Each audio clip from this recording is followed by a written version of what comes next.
I'm as bad as the worst, but thank God I'm as good as the best. Walt Whitman said that, and I'm saying this. Welcome to High and Low.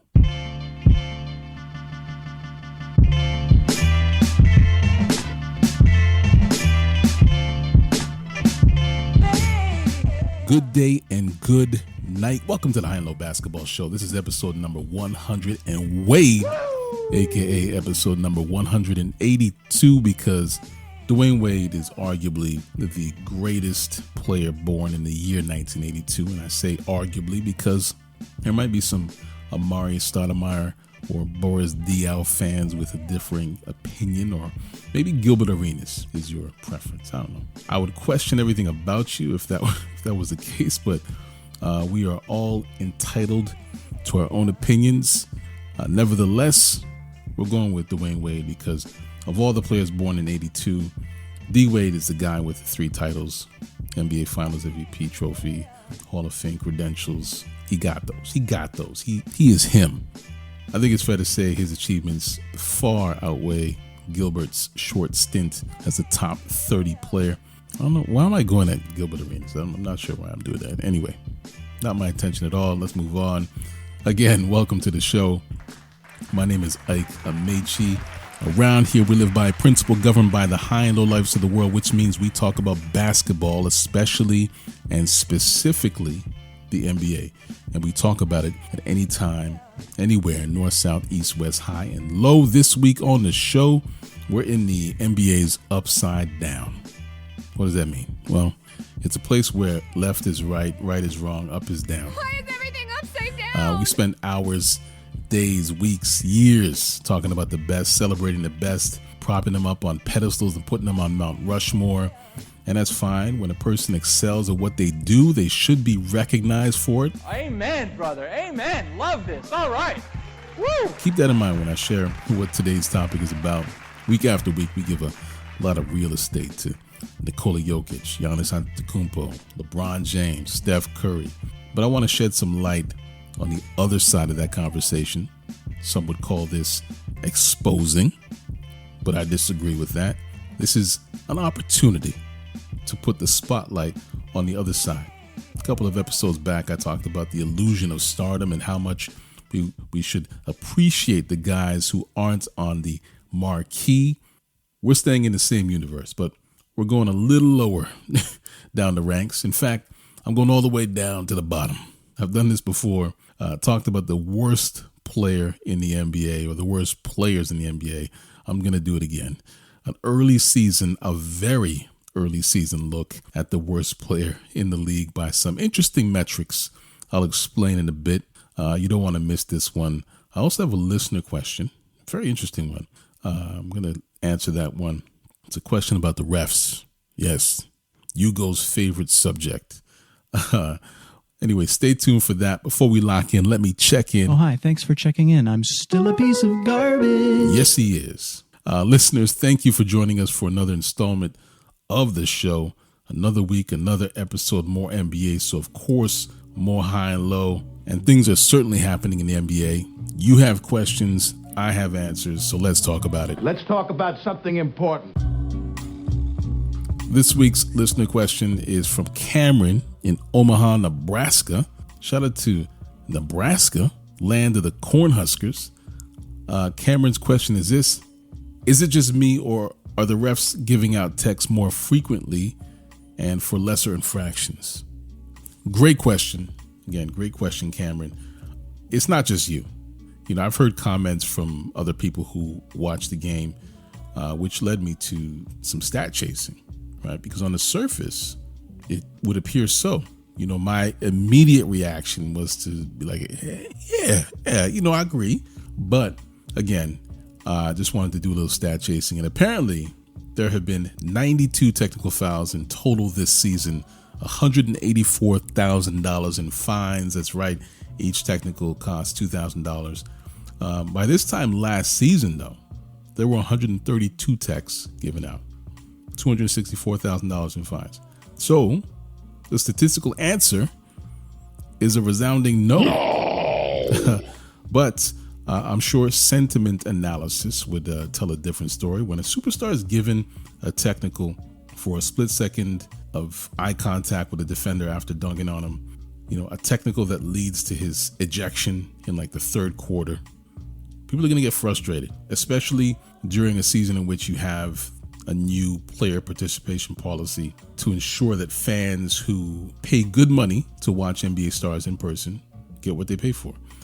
And you have satisfied sponsors because nationally televised games feature the best players on the best teams. So when you tune into a game where you pay to watch LeBron James, Giannis Antetokounmpo, Nikola Jokic, Steph Curry, Joel Embiid, you pay to watch them in person, and they get ejected in the second quarter or the third quarter for blowing on another player. Whoa! What did you say? You're going to get up in your feelings, man. You're going to feel ripped off. So refs have to consider that when making these calls. The business of the game is bigger than the game itself. Sorry, but it is. That's just the reality. But yeah, great question, Cameron. Thank you so much. Cameron from Omaha, Nebraska. Shout out to the people of Nebraska, the Cornhusker country. No, the Cornhusker state. Cornhusker country, the Cornhusker state.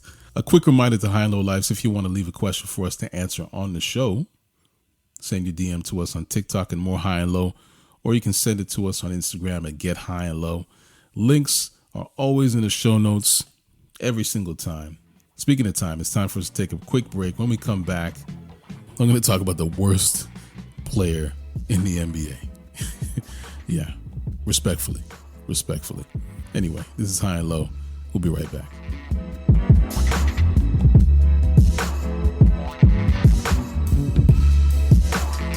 This moment is brought to you by High and Low listeners. This week on the High and Low NBA show, listeners were asked to share the top 5 power forwards of all time. We heard from Cameron in Omaha, Nebraska. Starting at number 5, he places the legendary Kevin Garnett, whose intensity and skill make him an undisputed power forward icon. Number 4 is none other than the mailman Karl Malone, a relentless force on the Utah Jazz. Claiming the 3rd spot is Charles Barkley, the round mound of rebound and a relentless force during his playing days. At number 2, Cameron gives a nod to Dirk Nowitzki, the 7-foot maestro who redefined the power forward position. And drumroll please. Drumroll! For the coveted number 1 spot, the formidable Tim Duncan, the backbone of the San Antonio Spurs dynasty. Cameron, we appreciate your hoops insight from the heartland. Now, back to the High and Low NBA show.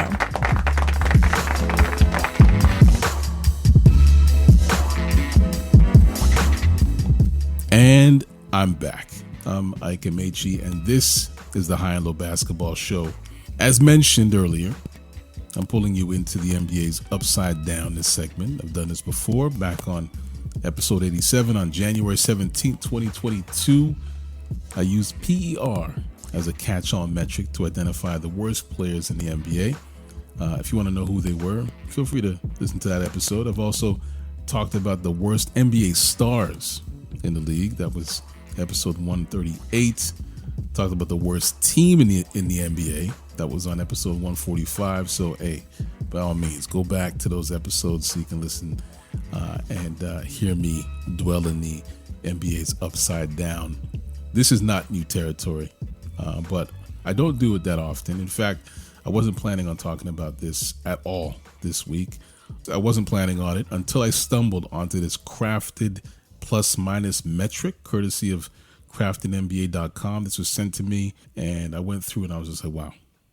They found a way to integrate a bunch of popular advanced metrics from different sites and basically curate interesting and terrifyingly accurate rankings with all of these metrics considered, points per possession off of an ISO or the pick and roll or a dribble handoff off a screen in the post or a spot up, and then determining the percentage of points coming from those different categories. Quite interesting if you really dig down and dive into these metrics. And Crafted Plus Minus just seemed to be the most accurate measure of the top players when I was looking through it. By this metric, top 5 players in the league to date, I know it's still early in the season, it's Nikola Jokic, Joel Embiid, Giannis Antetokounmpo, Devin Booker, and Steph Curry. That's a pretty good list, I just have to say. Qualitatively, great list. Now, of course, my mind went in the opposite direction. I wondered what the bottom of that list would look like, and the results might surprise you. I'm going to share the 5 worst players, starting with number 5 and ending with the worst. People don't like to talk about this stuff. They don't like to throw shade, but it's not shade, man. It's just providing light. It's the exact opposite. We shine in the spotlight on players who otherwise wouldn't get that attention, at least for the most part. So based on the advanced stats I shared earlier, Grady Dick of the Toronto Raptors is the 5th worst player in the league at the time of this recording.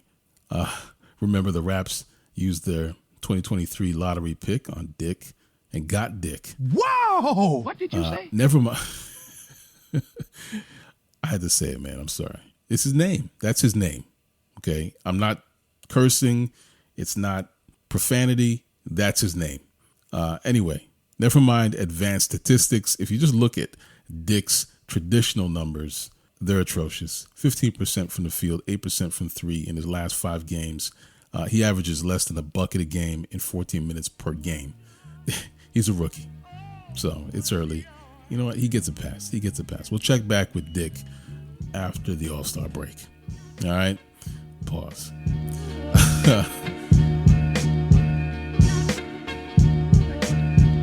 All right, you guys, what's next? Number 4 on this list is Theo Maledon.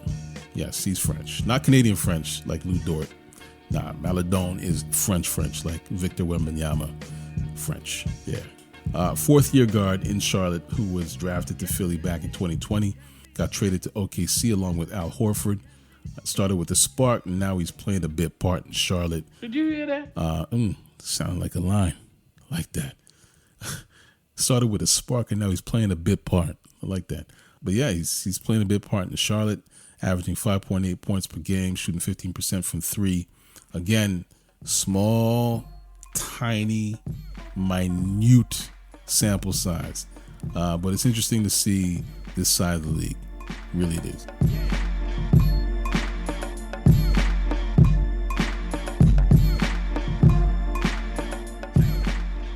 All right, you guys, what's next? Next up is Malachi Branham, 2nd-year guard in San Antonio, drafted 20th overall back in 2022, and wears the number 22. Lots of 2s there. Lots of 2s. Interesting note about Malachi. He played at St. Mary St. Vincent in Akron, Ohio, the same school LeBron James put on the map. But unlike LeBron, Malachi played some college ball. In fact, he played for LeBron's favorite college team, Ohio State, the Buckeyes. Malachi is not off to a great start this season, but maybe Wemby will rub off on him at some point this season in San Antonio. We'll be right back.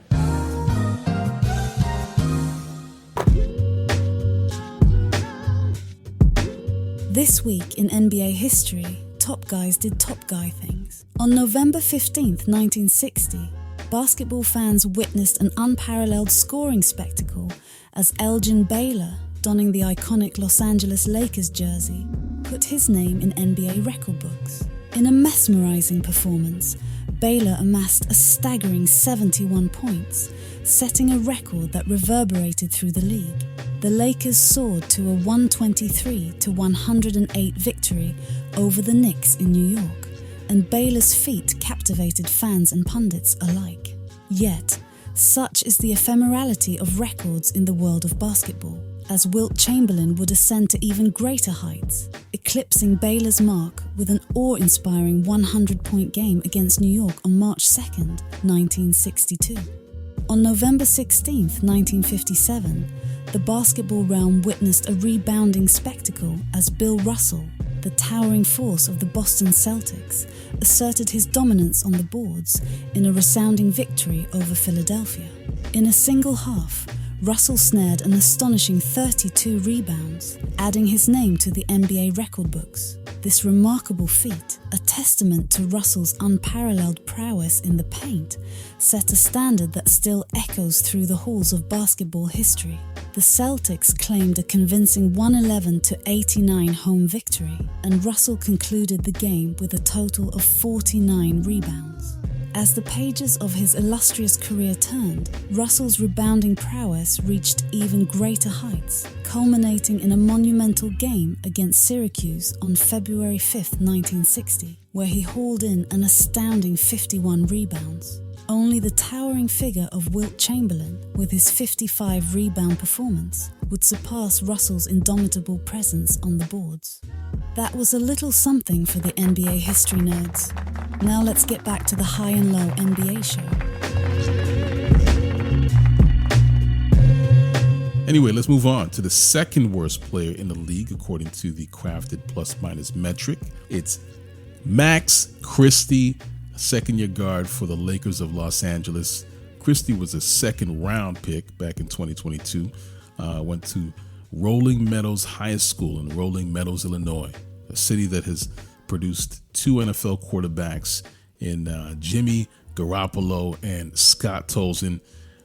Anyone who's watched Veep or Office Space or Talladega Nights would be familiar with another Rolling Meadows product, actor Gary Cole.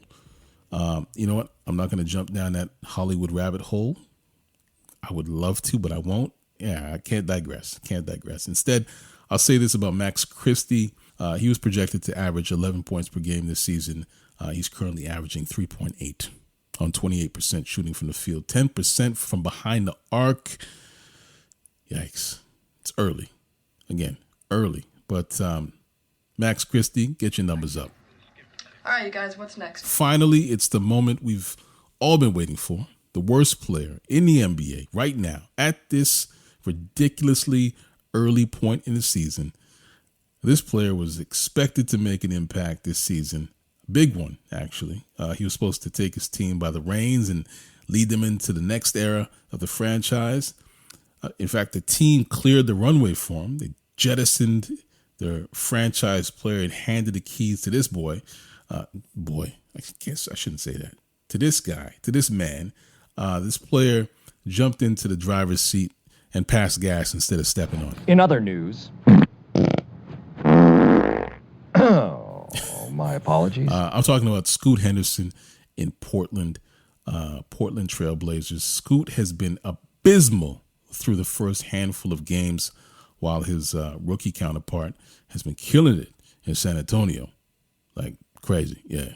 Anyway, traditional stats tell the same story as the advanced metrics. 8.8 points per game on 34% shooting, 9.5% from behind the arc. Point guards usually have a tough adjustment to the NBA pace, the NBA game, and it's happening. It's happening for Scoot. It's happening to Scoot. I don't see Rookie of the Year trophies in his future, but I'm sure Scoot will turn this around and prove his worth. In the meantime, he is the worst player in the NBA.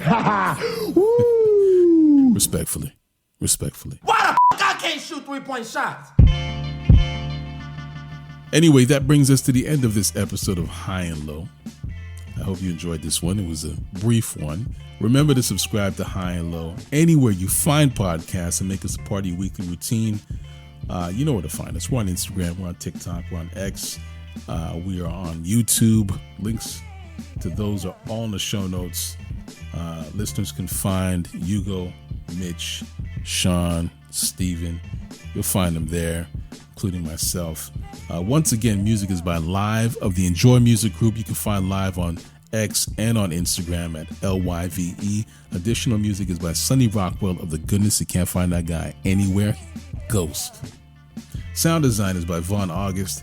This is a Vonn+Abrahamm podcast, just in case you didn't know. So on behalf of the Mandem, on behalf of the Cornhuskers of the world, I'm Ike Amaechi. Thank you for listening to High and Low, and I'll talk to you next week.